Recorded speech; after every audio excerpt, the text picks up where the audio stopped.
শারীরিক কাজ শেষ করে ফারজানাকে ছেড়ে অভি বলল, বাহ সাথী জোনাকি, ওদের কাছে গেলে এত শান্তি কখনোই পাই না। তোর মধ্যে যে বিষয়টা আছে সেটা কারো মধ্যে নেই। ফারজানা হেসে বলল, রান্নাবাটি খেলার বয়স থেকে এসব কাজ করছে এই ফারজানা। কোন বাবু কোন ফুলে তুষ্ট হবে সব জানা আছে আমার। বাদ দিন এখন এসব কথা। খুশি যখন হয়েছেন একটু বাড়িয়ে টাড়িয়ে বকশিসটা দিয়ে দিন। অভি কিছু ক্যাশ টাকা দিয়ে বলল, আজকে তাহলে যাচ্ছি, তবে মনে হচ্ছে খুব তাড়াতাড়ি আবার আসতে হবে। এই মধু এতটাই মিষ্টি যে দুদিন পর পর এরকম স্বাদ না নিলে বুকের ভেতর সমুদ্রের ঢেউ খেলে। আচ্ছা ঠিক আছে, কোনো সমস্যা নেই, এই ফারজানা সবসময় রেডি আছে। অভি তার মুখ ধরে আদর করে দিয়ে বেরিয়ে চলে গেল। ফারজানা টাকার ঘ্রাণ নিতে লাগলো। অভি সেখান থেকে বের হতেই তার মোবাইলে কল আসলো। হাসি মুখে রিসিভ করে বলল, দোস্ত কেমন আছিস, অনেকদিন পর ফোন করলি। ওপাশ থেকে অপু বলল, দোস্ত আমি ভালো আছি, আসলে তোকে একটা খুশির খবর দেওয়ার আছে। আমি কিন্তু কালকে দেশে আসছি, আজকে রাতেই ফ্লাইটে উঠবো। কি বলিস তুই, দেশে আসছিস হঠাৎ করে?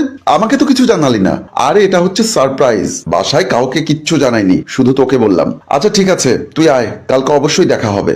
আরে দেখা করব বলেই তো তোকে কল দিলাম। শোন, তুই একেবারে সকালে আমার বাসায় চলে আয়, একসাথে আড্ডা মেরে রাতে খাবার খেয়ে যাবি।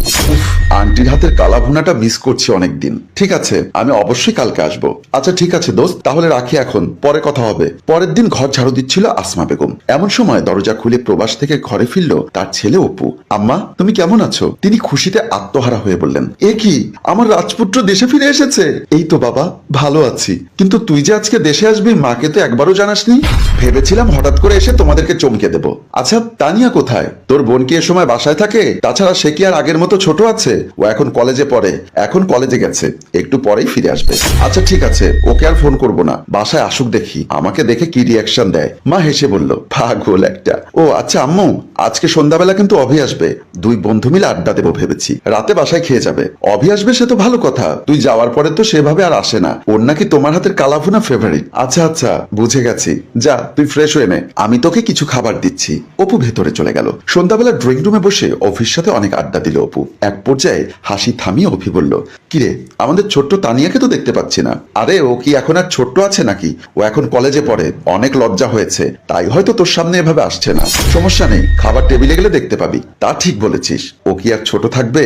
আসলে তুই যাবার পর গত 5 বছরে আমি আর সেভাবে এ বাসায় আসিনি। আচ্ছা ভাই চল, আমার পেটে কিন্তু ইঁদুর দৌড়াচ্ছে, আমি আর কালাভুনার অপেক্ষা করতে পারছি না। অপু হেসে বলল, তুই তো দেখছি আগের মতোই আছিস। আচ্ছা চল। তারপর তারা ডাইনিং রুমে চলে গেল। টেবিলে খেতে বসেছে অভি ও অপু। তার মা পাশে দাঁড়িয়ে খাবার বেড়ে দিচ্ছে। আন্টি আমার কালাভুনা কই? তাড়াতাড়ি সেটা আগে দিন, কাল রাত থেকে স্বপ্নে শুধু আপনার কালাভুনা দেখতে পাচ্ছি। অপু হেসে বলল, আম্মা তাড়াতাড়ি ওকে কালাভুনা দাও, না হলে পাগল করে ফেলবে।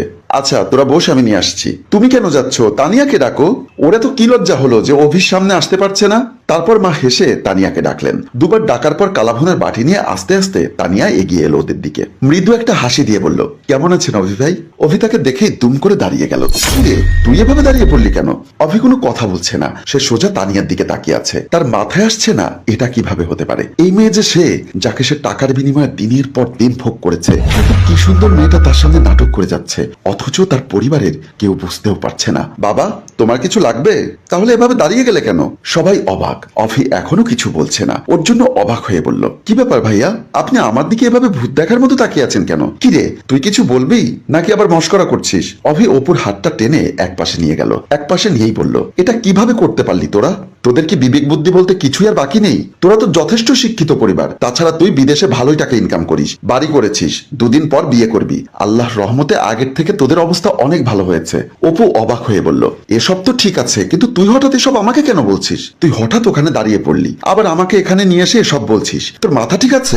বন্ধু এভাবে নাটক করিস না, তোর বোনকে দিয়ে এসব নোংরা কাজ না করালেই ভালো হতো। আমি তো ভাবতেই পারছি না আমার বন্ধুর বোন কিনে একটা বাজারের মেয়ে। অপু অভির কলার ধরে বলল, তুই মুখ সামনে কথা বলবি আমার বোন সম্পর্কে? আমার বোন সম্পর্কে আমার সামনে বলার সাহস তোর কিভাবে হয়? অভি কলার ছাড়িয়ে বলল, এ তো দেখছি চোরের মেয়ের বড় গলা, তোরা নোংরা কাজ করতে পারবি আর আমি বললেই দোষ?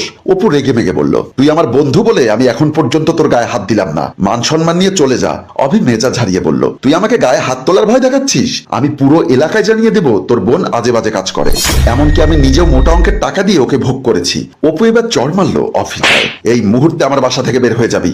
অভি রাগে গজগজ করতে করতে করতে বের হয়ে গেল। রাতের বেলা ঢকঢক করে গ্লাসের সবটুকু শেষ করে সে নিজে নিজে বলল, এই অপমান আমি কিছুতেই সহ্য করব না। আমি প্রমাণ করেই ছাড়বো এই মেয়ে আজে বাজে কাজ করে, স্বভাবের কোনো ঠিক নেই। তারপর মোবাইলটা বের করে কল দিল অপুকে। অপু বিরক্ত হয়ে রিসিভ করে বলল, ভাই আমার ভুল হয়ে গেছে, আমি তোর গায়ে হাত তুলে ফেলেছি। ভুল তো আমার হয়েছে, প্রমাণ ছাড়া কথা বলেছি, সেটাই আমার বড় ভুল হয়েছে। তোর বোন যে আজে বাজে কাজ করে সেটার প্রমাণ আমি করতে চাই। অপু বলল, তুই এখনো এসব নিয়ে আছিস? আমি ভাবতে পারছি না তুই এভাবে আমার বোনের নামে একটা কলঙ্ক দিচ্ছিস। অভি হেসে বলল, তোর বোন কতটা নিষ্পাপ সেটা দেখতে চাইলে তোর মোবাইলে দেওয়া ঠিকানায় চলে আয় দ্রুত, আমিও সেখানেই যাচ্ছি। সেখানকার টপ সার্ভিস কে দেয় নিজের চোখে দেখবি। অপু কিছু বলতে চাইলেও কিন্তু তার আগে অভি ফোনটা কেটে দিয়ে বেরিয়ে গেল। ফারজানার বাসায় এসে মাতলামি করতে শুরু করলো অভি। চাঁদনি এসে বলল, কি হলো, এখানে এসে মাতলামি করছেন কেন? ঘরে ঘরে বলেন, দাম দর করেন। তখনই ঘরে এলো অপু। এই ফারজানাকে ডাক, আমি আজকে সব রহস্য সমাধান করব। অভি, আমি আমার নিজের বোনকে এখন ঘরে দেখে এসেছি, তুই আর বাড়াবাড়ি করিস না। তুই চুপ কর, এখন সব দেখতে পাবি নিজে চোখে। ওই তোকে বললাম না ফারজানাকে ডাকতে? ফারজানাকে কি দরকার বাবু, কি লাগবে বলেন? এই চাঁদনির থেকে বেশি সোহাগ কেউ করতে পারে না। অভি বলল, আমরা এখানে সব অকাজ করতে আসিনি, তুই তাড়াতাড়ি ডাক, না হলে কিন্তু মুশকিল হবে। অপু বিরক্ত হয়ে বলল, তোমাদের এখানে যদি ফারজানা নামে কেউ থেকে থাকে তাকে ডাকো, আমিও দেখি ও কি বলতে চায় আজকে। কিভাবে ডাকবো বাবু? ফারজানা তো এখানে নেই। নাটক করিস না, ওকে ডাক, বল বেশি টাকা দিব। তোমাকে তো বললাম একটু ডাকো। আরে বাবা, গত সপ্তাহে একটা বড়লোক বাবু এসেছে, ওকে নিয়ে গেছে বিদেশে। অভি অবাক হয়ে বলল, তুই কি সত্যি বলছিস? মিথ্যা কথা কেন বলছিস? তোর অবস্থা কিন্তু খারাপ করে ফেলবো। আরে বাবা, মিথ্যা বলে কি লাভ হবে? আমাকে কি কেউ টাকা দিবে? যত সব ঝামেলা। কেউ ঘরে যাবেন কিনা বলেন, না হলে বিদায় হন। আমি তো আমার চোখকে বিশ্বাস করতে পারছি না, একই চেহারা, কিন্তু আমি আমার পারিবারিক শিক্ষা দীক্ষার উপর বিশ্বাস রাখতে পারি। কথাটা বলেই অপু চলে গেল। পরদিন সোফায় বসে আছে অপুর মা। অপু এসে পাশে বসে গভীর নিঃশ্বাস ফেললো। বাবা, তুই অফির কথায় কষ্ট পেয়েছিস সেটা আমি বুঝতে পারছি, ওর নিশ্চয়ই ভুল হয়েছে। একই রকম দেখতে কত মানুষ থাকে। আমি জানি আমার বন্ধু ভুল করেছে, কিন্তু সেটা যদি ও বুঝতে পারতো তাহলে আমি খুব খুশি হতাম। তখন অভি এসে বলল, বন্ধু আমি বুঝতে পেরেছি আমার ভুল হয়েছে, তুই আমাকে ক্ষমা করে দে। আন্টি আমাকে ক্ষমা করে দিন। অপু বলল, তোর উপর রাগ করে আমি থাকতে পারি না, বাদ দে সব। তখন ফারজানা এসে বলল, কি ভাইয়া, আপনি আজকেও কি আমাকে দেখে ভূত দেখার মতো তাকিয়ে থাকবেন, নাকি ফ্রিজ থেকে কালাভুনা বের করব? তারপর সবাই হেসে উঠল। সম্মানিত ভিউয়ার্স, গল্পটি ভালো লাগলে লাইক, কমেন্ট ও শেয়ার করবেন। ক্যামেরায় শিহাব ও আশরাফ, এর সাথে ভাবনা ও